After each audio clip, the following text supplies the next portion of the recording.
കോഴിക്കോട് നല്ലളത്ത് മങ്കുഴിപ്പാടത്ത് തീപിടിച്ചു. നൂറുകണക്കിന് വീടുകളിലേക്ക് പുക ഉയരുകയാണ്. അഗ്നിരക്ഷാസേന എത്തി തീ അണച്ചു. പടക്കം പൊട്ടിച്ചപ്പോൾ തെറിച്ചതാണ് തീപിടുത്തത്തിന് കാരണമെന്നാണ് പറയുന്നത്. അജി കുഞ്ഞുമോനുണ്ട് കോഴിക്കോട് എന്ന വിവരങ്ങളുമായി. അജി, ഈ തീ അണയ്ക്കാൻ സാധിച്ചിട്ടുണ്ട് എന്നറിയുന്നു. മറ്റെന്തെങ്കിലും തരത്തിലുള്ള അപകടങ്ങളോ മറ്റോ ഉണ്ടോ? അസിത, അമൽ, മറ്റൊരു തരത്തിലുള്ള പ്രശ്നങ്ങളൊന്നുമില്ല.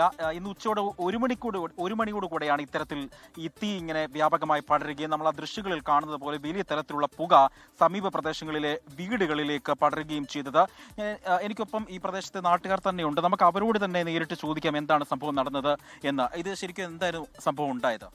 ഇത് ഞാൻ ഏകദേശം ഒരു മണിയോട് കൂടിയിട്ട് ഇതിലെ അങ്ങോട്ട് യാത്ര ചെയ്തിരുന്നു. അന്നേരം ചെറിയൊരു പുക വരുന്നതായിട്ട് കണ്ടു.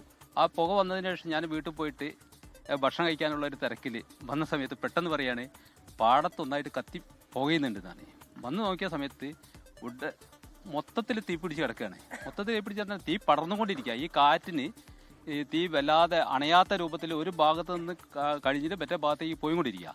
അന്നിപ്പോൾ ഞങ്ങൾ വന്ന സമയത്ത് പെട്ടെന്ന് നമ്മളെ കൗൺസിലർക്ക് ഇവിടെ എത്തിയിട്ടുണ്ട്. ഇത് മുനീർ 45-ാം ഡിവിഷൻ കൗൺസിലർ ഇവിടെ എത്തിയിട്ടുണ്ട്. പക്ഷേ ഫയർ ഫോഴ്സിൽ ആളുകൾ എത്തിയിട്ടുണ്ട്, എല്ലാം എത്തിയിട്ടുണ്ട്. പക്ഷേ നോക്കിയ സമയത്ത് പോലീസ് സ്റ്റേഷൻ ആരും കാണുന്നില്ല. ചോദിച്ച സമയത്ത് ഞങ്ങൾ ചോദിച്ചു, പോലീസ് സ്റ്റേഷനിൽ കണ്ടില്ല. ഞാൻ വിളിച്ച സമയത്ത് പെട്ടെന്ന് അനീഫ് എന്ന് പറഞ്ഞൊരു പോലീസുകാരൻ പെട്ടെന്ന് വന്ന് എൻ്റെ കാര്യങ്ങളൊക്കെ ചോദിച്ച് മനസ്സിലാക്കി കാര്യങ്ങളൊക്കെ റിപ്പോർട്ട് ചെയ്തു. ഞങ്ങൾ ഇതിൻ്റെ കുറേ മുന്നേ ഇതിന് ഒരു നവകേരള സദസ്സിൽ നമ്മൾ ഇതിനെ പറ്റിയിട്ട് 2 വർഷം മുന്നേ പരാതി കൊടുത്തിട്ടുണ്ടായിരുന്നു. നവകേരള സദസ്സ് നടന്ന സമയത്ത് പരാതി കൊടുത്തിട്ടുണ്ടായിരുന്നു. അതിന് മുന്നേ 24 തന്നെ നമ്മളൊരു റിപ്പോർട്ട് ചെയ്തിരുന്നു. ഈ പരിസരത്തുള്ള ഇതിൻ്റെ വലിയൊരു പ്രയാസം. കാരണം എന്താ വെച്ചാൽ ഇതിൻ്റെ ഈ ദുർഗന്ധം പല ഭാഗത്തേക്കും വമിക്കുന്നതായിട്ടും അതുപോലെ തന്നെ വന്യജീവികൾ, കുറുക്കന്മാർ, ഒട്ടനവധി വല്ല പ്രയാസമുണ്ട്. ഒരാൾ വന്നാൽ വീണ് കൊന്ന് ഇതിൽ കൊണ്ടിട്ടാൽ പോലും ഒരാൾക്ക് മനസ്സിലാക്കാൻ പറ്റാത്ത രൂപത്തിലേക്കുള്ള കാടുകൾ പായൽ നിറഞ്ഞ് കിടക്കാം കംപ്ലീറ്റ് മൊത്തം. ഇതിൻ്റെ ഏരിയ എന്ന് പറഞ്ഞാൽ ഒരു 10-80 ഏക്കറോളം സ്ഥലമുണ്ട്. 70-80 ഏക്കറിൻ്റെ ഉള്ളിലുണ്ട്. 5-6 സ്വകാര്യ വ്യക്തികളുടെ കയ്യിലാണിത്. അപ്പം കൊടുത്തിട്ട് ഇറിഗേഷൻ വകുപ്പൊക്കെ ഇവിടെ ഒന്ന് പരിശോധനയൊക്കെ നടത്തിയ സമയത്ത് പറഞ്ഞിട്ടുള്ളത് ഇത് സ്വകാര്യ വ്യക്തികളെ കയ്യിലായതുകൊണ്ട് ഒന്നും ചെയ്യാൻ നിവൃത്തിയില്ല എന്നുള്ള റിപ്പോർട്ടാണ് ഞങ്ങൾക്ക് കിട്ടിയത്. ഫയർഫോഴ്സ് എത്ര മണിക്കൂർ ഇടപെട്ട് എത്തിയാണേ? ഏകദേശം ഒരു 2-3 മണിക്കൂർ ഏകദേശം എടുത്തിട്ടുണ്ടോ? 3 മണിക്കൂർ എടുത്തിട്ടുണ്ടോ? 3 മണിക്കൂറുകൾ ഉണ്ടാവും ഫയർ സർവീസ് വന്നിട്ട്. അവർ വന്ന് കറക്റ്റായിട്ട് വെള്ളം പമ്പ് ചെയ്തുകൊണ്ടാണ്.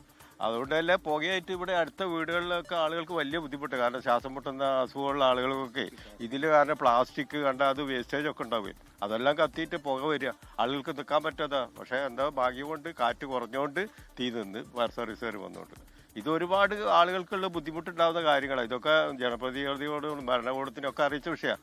ഇതിപ്പോൾ ഒന്നും ചെയ്യാൻ പറ്റാത്ത അവസ്ഥ. ഇതൊരു 5 തെങ്ങിൻ്റെ ഹൈറ്റിലുള്ള ചില ഭാഗങ്ങളിൽ കുഴികളാണ്. കാരണം ഇതിൽ പണ്ട് കൈക്കോട്ടുകൊണ്ട് മണ്ണെടുത്ത കുഴിയാണ്. അപ്പോൾ അത് ഇങ്ങനെ കിടന്നിട്ട് ഇപ്പോൾ അത് 3-4 ലെയറായിട്ട് ഇങ്ങനെ കിടക്കുക. ആളുകൾക്കൊന്നും അഥവാ ഒന്ന് അപകടം പറ്റിയാൽ രക്ഷിക്കാൻ വരെ കഴിയാത്ത അവസ്ഥയാണ്. ഇത് എങ്ങനെ പടക്കം വല്ലതും പൊട്ടിച്ചതാണോ? എന്തായാലും സാധ്യത ചിലപ്പോൾ ആവാം. അല്ലാണ്ട് ഇപ്പോൾ പറയാം. പടക്കം പൊട്ടിക്കാം, സിഗരറ്റ് കുറ്റി വലിച്ചെറിയാം. എങ്ങനെയാണെന്ന് നമ്മൾ കണ്ടിട്ടില്ലല്ലോ, കാണാത്തതിനെ കൊണ്ടൊന്നും പറയാൻ പറ്റില്ല. ഉടങ്ങി നിൽക്കുന്നതാണല്ലോ, അതുകൊണ്ട് കാറ്റു. അപ്പോൾ ഒരു തീൻ്റെ എന്തായാലും വന്നോണ്ടായിരിക്കും ഇതായത്. കാരണം അടിയിലൊക്കെ ഏറ്റവും അടിയിൽ വെള്ളമുണ്ട്, എന്നിട്ട് പോലും ഇത് ഇത്ര ഇതിൽ കത്തി. അപ്പോൾ എന്താ വെച്ചാൽ ഈ പുകയുണ്ട്. ഇത് കൂടുതലായിട്ടുണ്ടെങ്കിലും വലിയ ആളുകളൊക്കെ ഇവിടുന്ന് ഈ പ്രദേശത്ത് മാറേണ്ട ഗതികേടാവുന്നത്. അത്രയും സൃഷ്ടിക്കാൻ പറ്റാത്ത രൂപത്തിലേക്കാണ് വന്നിട്ട്. പരിസരത്ത് എത്ര വീടുകളുണ്ട്? വീടുകൾ ഏകദേശം ഒരു 10-50 വീടുകളിലും മേത ഈ ഭാഗത്ത് പരിസരത്തുണ്ട്. 50 മേതുണ്ട് ഈ പരിസരത്ത്. റോഡിന്റെ ഒരു സൈഡിലാണ് ഇത് വരുന്നത്, ഒരു സൈഡിലാണ്. ഏകദേശം ഇത് എന്താ വെച്ചാൽ കാച്ചിൽപ്പറമ്പ് കുളങ്ങത്ത് റോഡ് എന്ന് പറഞ്ഞിട്ടാണ് വരുന്നത്. ആ റോഡിന്റെ ആ പരിസരത്ത്. അതെ, അപ്പോൾ ഇവർ സൂചിപ്പിച്ചതുപോലെ വലിയ തരത്തിലുള്ള പ്രതിസന്ധി നേരിട്ടു. ഇതിനു മുൻപും ഇങ്ങനെ പറഞ്ഞിരുന്നു. അപ്പോൾ തീപിടുത്തത്തിന്റെ കാരണം എന്തായാലും പ്രാഥമികമായി വ്യക്തമല്ല. ഏതായാലും ഫയർഫോഴ്സ് എത്തി 3 മണിക്കൂറോളം ഇടപെട്ടാണ് അവർ തീയും പുകയും അണച്ചത്. അസിത, അമൽ. അജി കുഞ്ഞുമോനാണ് വിവരങ്ങൾ നൽകിയത്. അമൽ, എന്തായാലും ആദ്യഘട്ടത്തിൽ വലിയ ആശങ്കയുണ്ടായിരുന്നു. ഇപ്പോൾ തീ പൂർണ്ണമായും ആവർത്തിക്കാനുള്ള സാധ്യത കൂടി ആളുകൾ ചൂണ്ടിക്കാണിക്കുന്നു. എന്തായാലും ഈ ചൂടൊക്കെ ആയതുകൊണ്ട് ഈ തീപിടുത്തത്തിനുള്ള സാധ്യത വളരെയധികം ഉണ്ടാകുന്നുണ്ട് എന്നതുകൂടിയുണ്ട്. അപ്പോൾ ആ നിലയിലുള്ള ജാഗ്രത കൂടി വേണം.